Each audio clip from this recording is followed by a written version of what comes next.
Hello friends, welcome back to my channel. So the last time it was one of those like 1 o'clock in the morning, middle of vlog situations. But the last time I was making boxes, I was chatting away to you and I cut all of that out of the vlog because I felt like this would be a really annoying sound, just listening to someone punch holes in cardboard and assemble boxes. But there were a couple of people who said no, they really like that noise. So I'm going to chat with you. I've got 24 candles to box up, send to Karen later. It is 8 o'clock. I start work at 9. So I've just got some things to kind of put together before I have to log on. And I thought it might be interesting to have a little chat with you. Also, in case you were wondering about my beautiful t-shirt, this is something I designed on my iPad, and I'm going to put it on my Etsy shop, totally separate from our candle, our smoke and matches. This is, I used to have on my blog, which is michaela.com. Sorry, I'm still so congested. I had a really bad cold, I would say, 2 weeks ago. It felt like flu, honestly. Could have been flu. Very like trembly, like hot and cold. And I've just kind of kept this blocked feeling, this like catarrh and horribleness. So that's why I'm sniffling. Yeah, a long time ago I had, I've had a blog since 2010, but I moved all of my blog over onto Squarespace. So I host a website just for like all of my old blog content, and I have been considering shutting it down because I pay a monthly fee for that. But how do you say goodbye to 15 years worth of content? That's really difficult.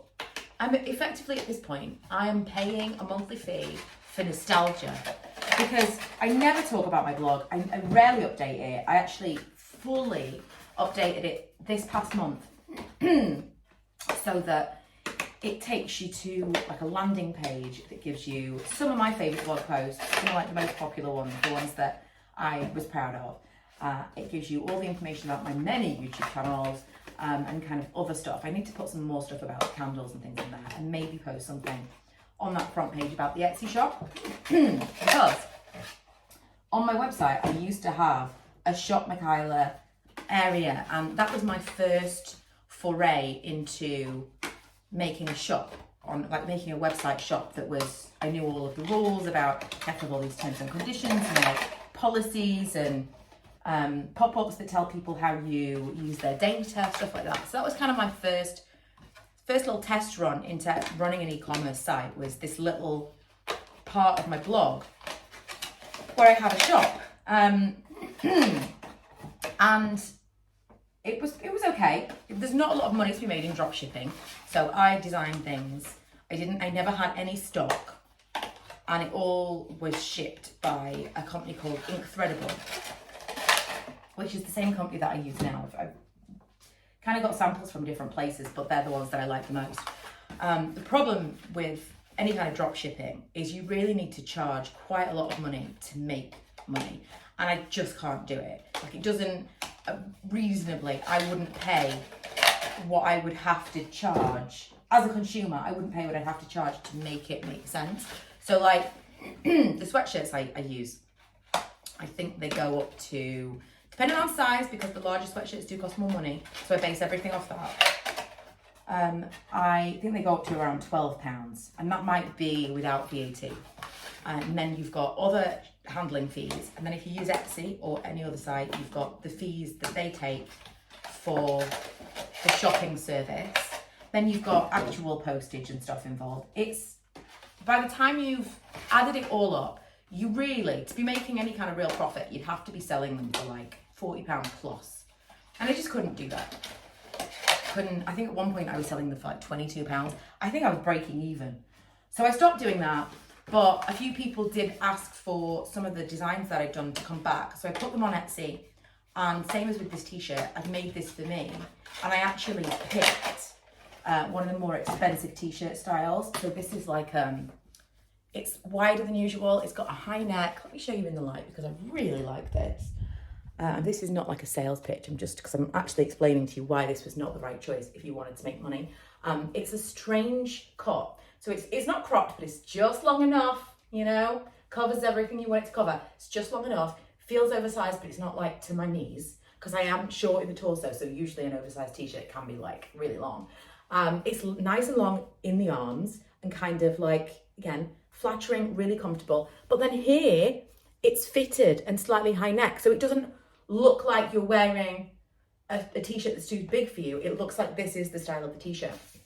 And then this is the design that I made, which is, sorry, it's annoying me, so it's probably annoying you.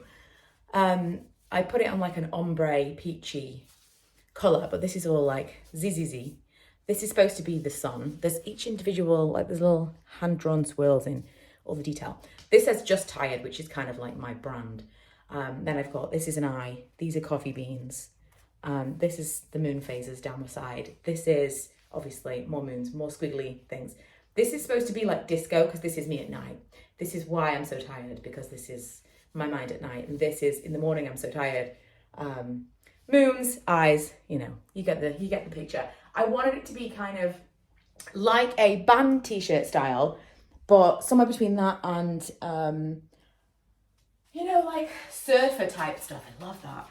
And I never could find a band t-shirt that I liked very much. And I didn't want to wear a band t-shirt of a band that I don't enjoy the music of. So I wanted to do kind of a generic one. I do feel like maybe in different colours I might like it even more. This feels a bit summer. I don't know. I love it though. I love it. So yeah, that's, I don't know how we got immediately onto that topic. But that is because it arrived yesterday, so I'm wearing it for the first day today. But that was kind of my first foray into e-commerce. And I do think that a lot of stuff that I've learned through blogging for the past almost 15 years, it's transferable skills. Everyone always says, like especially with hobby stuff like that, where you make money or you don't make money, and maybe it lasts, maybe it doesn't. It doesn't feel like you'll be able to use those skills anywhere else, but you can. Loads of stuff that you do is transferable. I've got a few friends right now who are going through redundancies, and it doesn't feel like what we do as a business, like unless you went, because we all work in railway, it doesn't feel like that transfers to another business. Because I wouldn't, if I lost my job in the business, in the company we're in right now, I don't know that I would want to work for another rail company. I don't really care about railway. I really like the company I work for. I like working specifically there, but I don't think I would want to work for another rail company. And so there's lots of conversations at the moment. Just need to get some tissue paper, which is now in here. I've moved everything around. I had a real big clear out, and I'm very pleased with how everything is now. Although,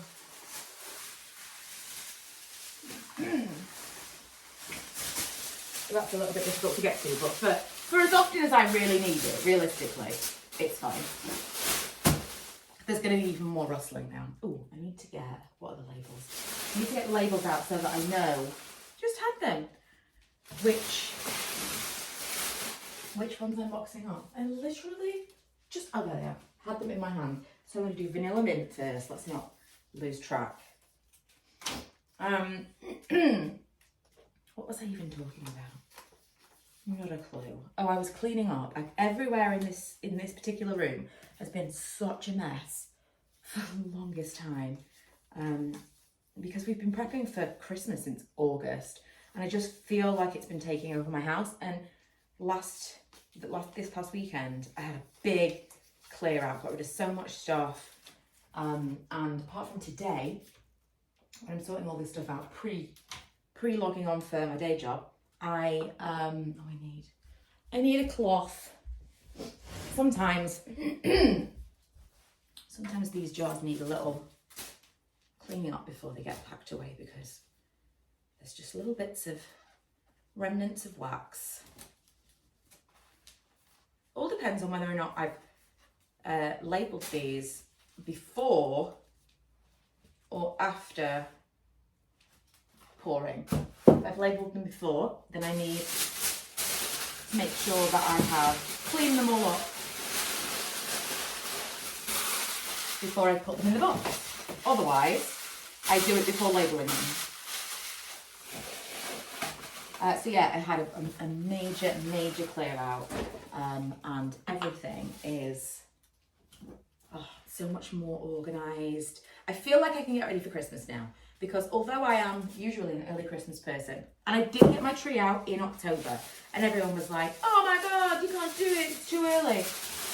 I actually only did that because I was taking product photography for the candles, and because I got the tree out so early, and I feel like I got it out of my system, and the tree's just been in the living room. It's a lit tree, but there's nothing on it. There's no decorations, there's nothing. I have not put one decoration on that tree. I want to say it's the 27th now. I haven't put one decoration on that tree. I have not put one decoration on a side. I haven't got anything out. No wreaths, no garlands, not even, I nearly picked up a lit candle then. I'm tired, man. No wreaths, no garlands, no little house, no, what are they called that I collect? No globe, none of them. My husband keeps saying to me, when do you think you're going to decorate the tree? I'm like, yeah, I'll get to it. I don't know. I had just not been in the mood, honestly.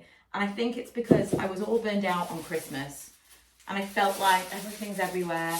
And now that everything's tidy, and once Karen takes this batch of stuff today, this will kind of be like, this is the last of Christmas. Christmas is leaving my house now, in terms of the business. I feel now like I can relax into the actual holiday of Christmas now, because the business side is being packed away. We do have some really nice New Year stuff. I've got a New Year jar. I've showed you this in a previous business vlog, but I've got a New Year jar that I love. And then not that one. And then I've also made a new candle called Peach Fizz, which is kind of like a Bellini. So it's like a fruity cocktail. And that is also a New Year launch. I'm really happy we did that actually, because it feels like it's a little bit of a palate cleanser for us. If people didn't buy the Christmas candles, they'll be back next year. You know, it's not the end of the world.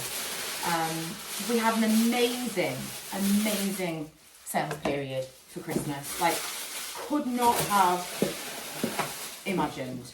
And I mean, I'm saying that as someone who, this is not our full-time gig. This is very much our side thing. It absolutely could not sustain us. Last night I was talking to Karen and saying, I think maybe it's time to get an accountant, because we are a limited company. Just to keep things kind of straight, I registered us as a limited company this year. And I've been filing my own taxes for like blog income for a long time, well over a decade. And I kind of initially thought, well, I'll be able to deal with it because it can't be that much different. Then I started Googling last night, and it's quite different. Like the way you pay yourself is, because I started to wonder, like, how does tax work? Like, we take money from the company as our salary or as our dividend out of the profit of the company. How does the company pay tax? Like, I think I started to panic that, wait, are we going to pay tax twice on this money?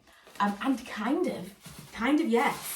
If we pay ourselves a salary, this is like information, like third-hand information at this point, because we have not seen an accountant, and by the time we pay our taxes for the first year, we will have.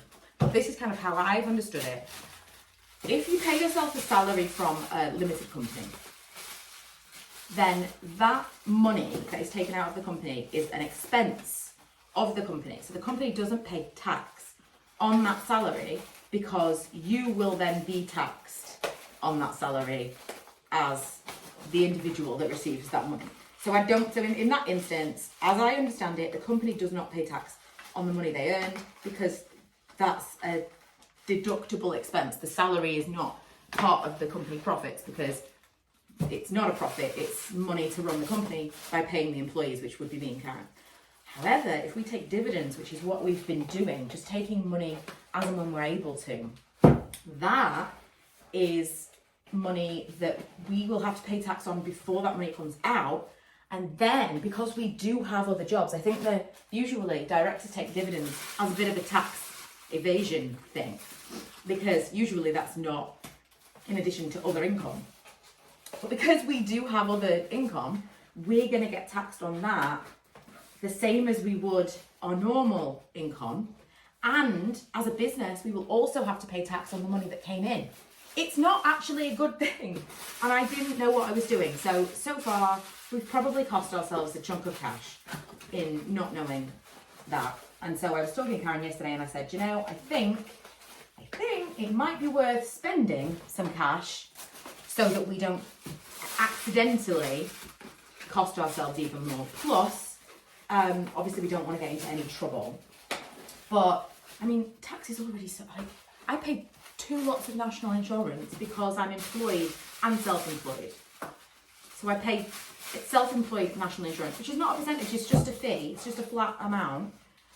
I pay my employed national insurance and self-employed national insurance, which is super annoying. So you already have what feels like so much tax, and then we're going to do ourselves out of even more money because we're going to pay the tax on the money as a business and then pay it again as individuals. It's like, no, we need to look into this properly. So if I do get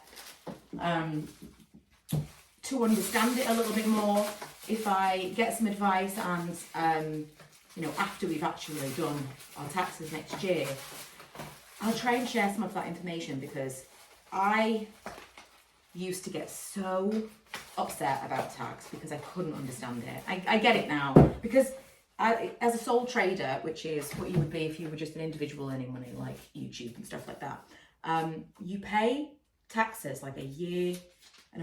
Like when I do my tax return, it knows what I earned last year and it guesses what I'm going to earn next year. And so the tax I'm paying right now for YouTube and blogging income, like influencer income, is partially made up of what I've actually earned and partially made up of what they think I'm going to earn. So if I suddenly stopped making money, next year they don't owe me money because I've paid in advance.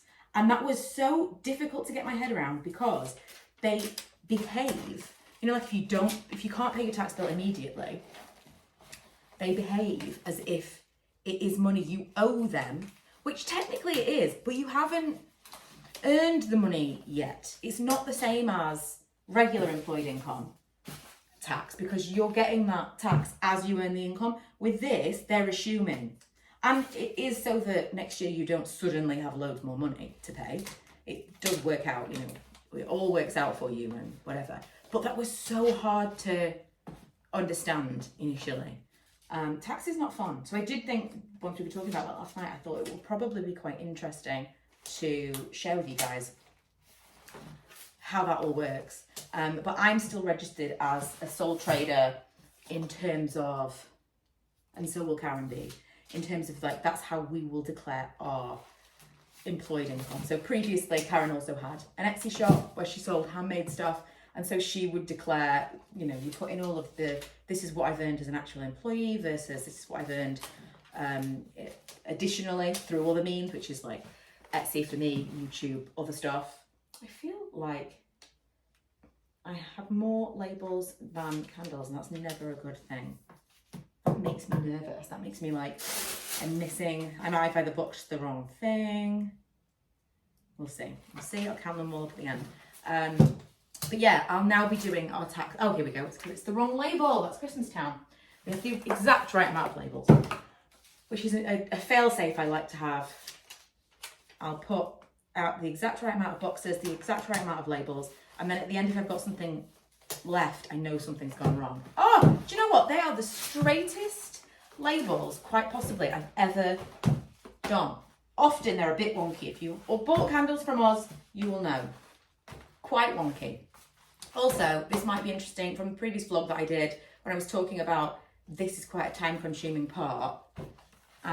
It will probably take me an hour to box all 24 candles. It's several hours later, it's lunchtime now, I actually have no idea how I managed to film so much, because I had 3% battery before I started that.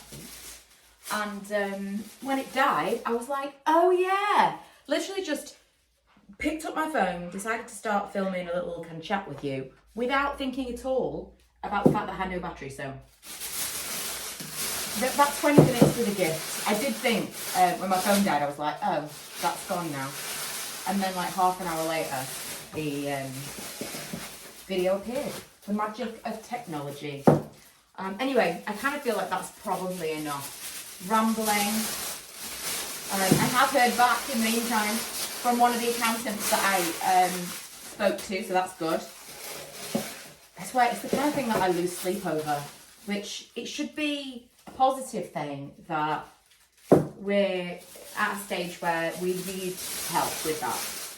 But it gives me a lot of anxiety, money stuff. And I think that probably just stems from the fact that I'm not very good with money and anything to do with money. Like if you're into the law of attraction, I definitely have some limiting beliefs.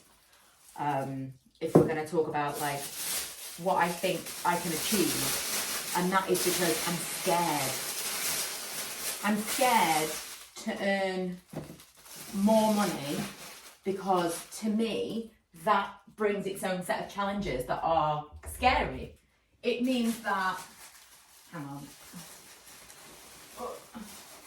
Oh, that's spooky.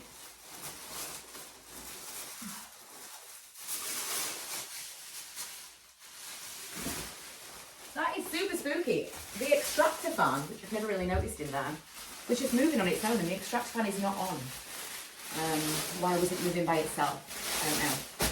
But yeah, in my mind, I'm scared to earn too much money, because earning that money then means, what if? Like, what if I'm not doing the things I'm supposed to be doing? What if I'm not? I'm terrified of HMRC, I think is the thing. Probably, maybe it stems from child benefit. If anyone did like child tax credits, every penny they gave you, I swear they wanted back. And it always felt so scary. It always felt so like, you've done something wrong. And it's very scary to get something from, effectively, the government saying, you owe us this money. I hated that so much. I never did anything like that with when I had Milo. I was like, absolutely not. Absolutely not. Oh, I tell you what, we did get child benefit. We're going on a complete financial rant here. But we did get child benefit for a while. And I think once upon a time, that was one of those things that absolutely everybody got. Like billionaires got it. It had nothing to do with your income. It wasn't, why are there only 2 of these? There should be 3. It wasn't means tested, is the word I'm looking for. Everybody was entitled to it. And so I felt comfortable getting that because everyone got it. And then Lee, on his own, earned over the threshold. That meant that then we had to pay it all back from the year, which I just have had nothing but bad experiences with tax stuff and HMRC. Makes me nervous. Although I do remember reading about that at the time, that if you had 2 people in a household that earned, I can't remember what the amount was, but let's say it was £50,000. If you had 2 people earning £49,000, they could still claim for it. But if you had one person earning £50,000 and one person earning nothing, they couldn't claim for it, because one person earning over 50 was the threshold. I remember it was something along those lines. I don't know what the number was, but let's say it was that. That was the logic behind it for sure. And I remember just thinking like, this is crazy. And add that to the little anxiety that I have in my head about tax and HMRC. I'm sure I'm not alone, but yeah, I am going to feel much, much better when our books are in the hands of a professional, that's for sure. Anyway, I'm kind of like halfway through. I'm definitely going to have all of this. I've also made some of our new peach fizz candles. I have those poured and good to go. I've been playing with a new ratio of wax, like blending in more coconut, more soy or rapeseed. I've just been doing some like kind of testing with some candles, and I'm really happy with the ratio that I've got at the moment. Everything is coming up really smooth. We're getting a really nice hot throw, and as I poured those, I thought, this is working quite nicely actually. I'm happy with this. So I'm really excited about the new year. Again, partially I'm excited about the new year because I think this is going really well. The business is thriving. I can't believe it. Neither Karen or I thought it would be this successful. Everything's great. And then in the back of my mind, I'm like, don't do too well because she might still get you. I wish I could knock that out of myself. But maybe, like I said, maybe having an accountant, which sounds very pretentious to me, but maybe having an accountant will do that. You're kind of like passing that responsibility to someone else. So if anything happens, I can be like, help, what am I supposed to do? I also do recognise that it's just words. It's like I had a friend who recently got a letter from the council because they hadn't been paying council tax. They didn't realise they hadn't been paying council tax. But they're a little bit like me in that they don't always open their post. So, what's that noise? Oh, it's Manny's coming to see me. Hello, baby. Probably wondering who I'm talking to. I'm not talking to anybody. I'm just talking to the camera. Hello. Hello. You've been in your room on your own. Hello, babe. He's probably like, I'm missing something. There's something going on in there and I'm missing it. They got a letter basically saying, you're going to court, you've not been paying this, you've not been paying that. It wasn't intentional, and they've paid it and it's all good because the money's just been in the account. They thought it was being taken and it wasn't. But it's terrifying. That letter or that notification, like, you're doing something wrong, it makes you feel like a criminal. Which I suppose if you were doing it on purpose, you would be a criminal. I really do feel like I'm missing a label here somewhere. I don't know whether or not. I just happen to have one. I do need to do some printing today. Karen's made quite a few extra melts that we didn't need. And so, here we go, I've got a spare. And so we're going to put it out as a core gift set. We're going to do that core gift set, and we're going to do a gift set of 2 little candles. A long time ago, where's my cloth gone? There it is. But I was literally going to be like, I'll just wrap this vlog up. Now, stop me from talking, you can't. A long time ago, when we initially launched the business, or the site, we did regular candles, which were the stone jars, like these ones. So we had our stone jar candles that I made the jar for. And then we had like not a half size, but a smaller size. So that's 220 grams. And we had 160 gram candle as well. And we had a travel tin. So that was kind of just what we wanted to do was offer different sizes, not a crazy number of scents at that point, but we were offering different sizes, and it was and then a melt as well. It was relatively difficult to keep stock of everything. So we decided not to do that anymore. And this year we've only offered the 220 gram candle, the regular, and we've offered it in the stone and in the glass. So the glass is cheaper because it's easier, and obviously it's cheaper for us to produce. We don't produce it, but we should produce the full candle. And we, at Christmas, decided to do these larger jars, which are 400 gram jars. So I was kind of happy with that, but I found a big box of candles from when we did the smaller ones, and we had 24 of the half size, or the 160 gram size, in a grey matte. That I thought, well, we need to find something to do with these jars. I don't think we're going to bring back the 160 gram candles. So I decided, since we had an even number, that we would do a gift set, and it's going to be a bedroom gift set. It's going to be cashmere and sweet dreams. I've already got them poured. I just need to do I think I might do some cute labels. Like I don't want to just do the normal label. I think I'm going to do something that is illustrated. I'm also realizing I haven't had notification about our labels coming. The illustrated labels for the New Year's candles, which is strange because we order all of our labels through Avery and they're usually pretty good. And I think I ordered them on Friday and it's now Wednesday. We would have them by now, so I should really go and check that I did actually place that order. I have been known to be waiting for something to arrive and I never even clicked buy. So yeah, I might do that. And then I want like a cute little label on top. All the boxes for those will come at the weekend and everything crossed they are the right size. And put a little tissue paper or some like, like shredded paper inside. And then I think we're going to launch those plus the little wax melt like discovery set thing that Karen's made. And the New Year candles, we're going to launch all of those in December, which is very almost now. And we're going to, along with like the peach fizz one. Apart from the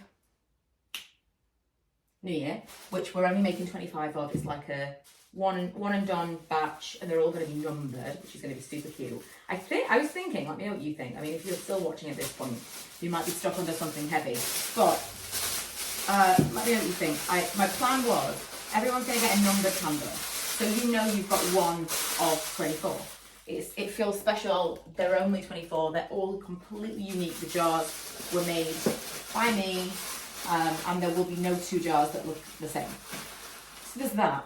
But also I thought because they'll all be numbered, I might pick a number out of a hat and give away like a £50 gift card or something in the new year. You know, like you can spend this in January. I thought that might be quite a nice idea. So that's what I'm thinking of. But apart from that one, everything else is still going to be available. So I think we'll probably still do our mystery box because we did that in the summer and that was so popular. We were kind of just like, we've got a lot of random stock from the first part of the business, like lots of random trays and match pots and even things like for example, I've got a drawer here full of candles. They're not even display candles. They were candles that have just been in this drawer. Whenever I made a video about something or I wanted to talk about it, it was like, here's the candle. Some of these, like this is the correct candle. Some of them aren't the correct candle. They're just labelled up completely wrong because they were just for pictures. They're just withering away in a drawer. So as and when we do our mystery box, we'll throw in absolutely everything that's still, saleable. And we'll do that for our January sale rather than doing an actual sale, because that really relies on people buying the stuff that you want to sell. It relies on people buying the things that you are trying to get rid of, and then you could still end up with some stuff that, like random stuff that you really can't sell, but you don't want to, it seems crazy to throw away.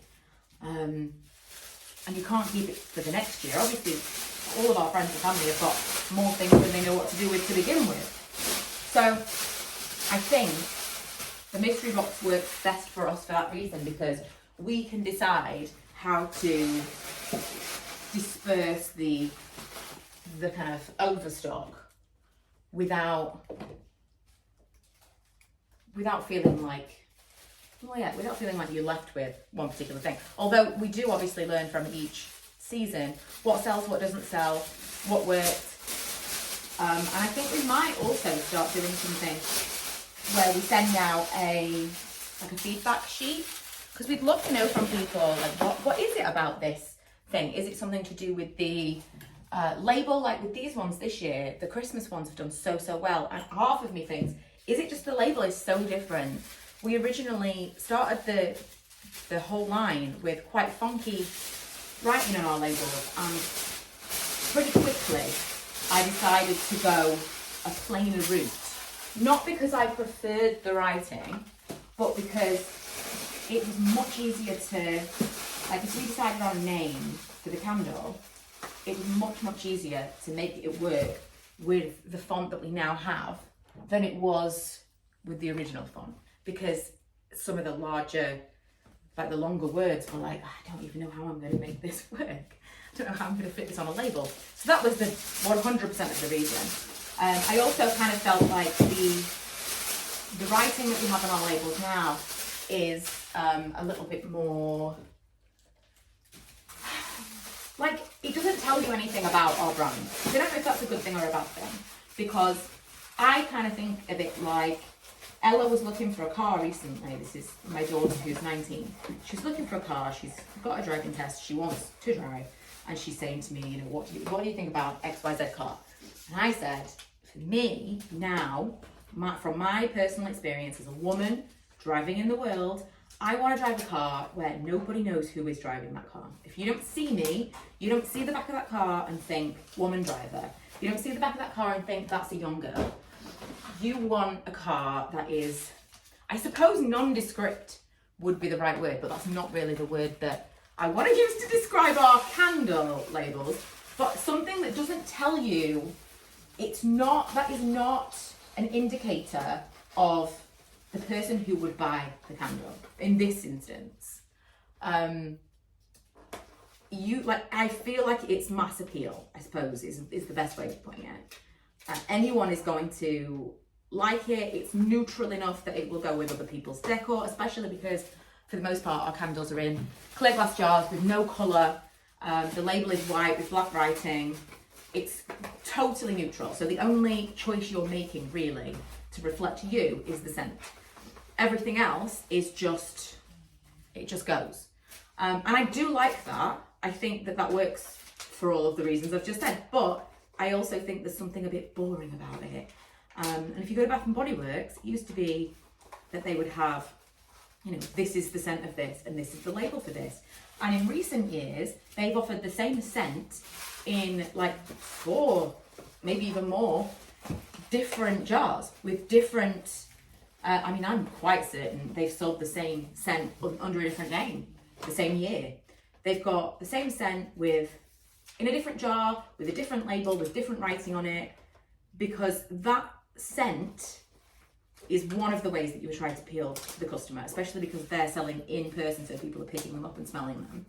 And the second way that you're appealing to the customer is the actual look of the candle. So this, I've literally just got rid of every one I could have shown you, but this is very nondescript. I think, you know, this could be an expensive candle, it could be an inexpensive candle. You don't know, it doesn't tell you anything about it. It doesn't like scream anything, but I don't know if that's a good thing or a bad thing. I really can't tell. Also, for those of you who've missed the previous, there are multiple different ones. They're all different. Some are more layered, some are more different. Like some are more pink, more blue. But these are these are the New Year candles. I love them. They couldn't be closer to what I had in my mind. I'm so happy with them. Yeah, they're all boxed up. What you did right there was help me with your body doubling. I work best when someone is in the room with me. And so thank you so much. I'm now cold. It's not really warm enough for a t-shirt, but I still want to wear my new t-shirt. Thank you so much for joining me, keeping me company while I boxed up all these candles, keeping me accountable. Sorry, it randomly cut off earlier. Let me know if you would like more of this type of video, just literally talking while I'm working. I can talk and talk and talk. Sometimes it's about nothing at all, but I can do it if it's something you're interested in. Maybe I'm keeping you company while you're doing some annoying task. Manny is now sitting in this chair because I'm in here and he's like, oh, we're in here. But unfortunately now I've got to go back upstairs to do my actual job because it's very soon not lunchtime anymore. So he's going to be always raising an eyebrow. He's not pleased with me. But yeah, thanks for watching and I will see you guys in the next one. Bye.